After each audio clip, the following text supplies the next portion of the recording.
After the brilliant season 5 finale of Breaking Bad, creator and producer Vince Gilligan announced that the audience may now finally be ready for the full conversion of the hit drama series into a 90s-style sitcom. Gilligan conceded that the design of the series as a heavy and profound parable about the morality and consequences of individual decisions helped convince both critics and an increasingly sophisticated audience. Yet, he never planned to keep the heavy tone of the series over full 5 seasons. For the creator, from season 1 to season 5, the series, quote, more and more deviated from the original concept of entertaining a heterogeneous target group with a light and casual tone, employing jokes that everybody could understand and relate to. Although the series is considered one of the greatest TV dramas of all time, elevating the artistic achievements of the medium, Gilligan believes that the introduction of the series to a broader audience, including adolescent wrestling fans and laid-off automotive industry workers, would ultimately lead to even higher levels of buzz marketing and consequently huge amounts of additional cash Gilligan would very much need to build that second pool house his wife has been talking him into for months.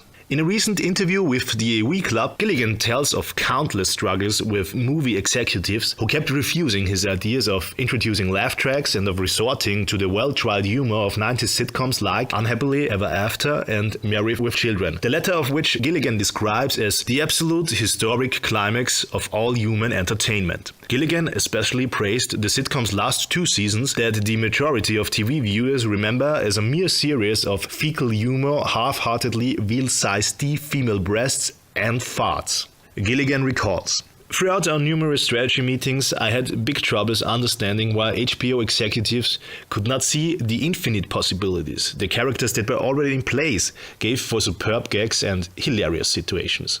We have a nagging wife, a crippled son with a really defective pronunciation, a fat drug agent who for years wouldn't even remotely consider the plain fact that the drug lord he was chasing all the time was pretty much his closest relative.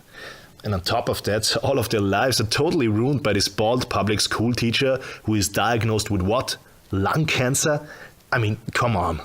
Depressed by the heavy tone the series had to keep for years, due to what Gilligan called uninspired pressure by soulless executives of big movie biz, the creator is now looking forward to unleash his countless cancer jokes and even introduce new characters like a big-breasted young crack whore named Lakeisha and her insecure millionaire client Tim. Gilligan already revealed some inside facts about the coming season. I know, especially season 5 is a real bummer. I don't want to spoil anything, but in season 6, due to a sudden turn of events, Walter finally will be able and willing to enjoy the fruits of his hard work and spend his billions earned in crystal meth production in a series of wildly entertaining and pleasantly sexy misadventures. You guys are really going to love this.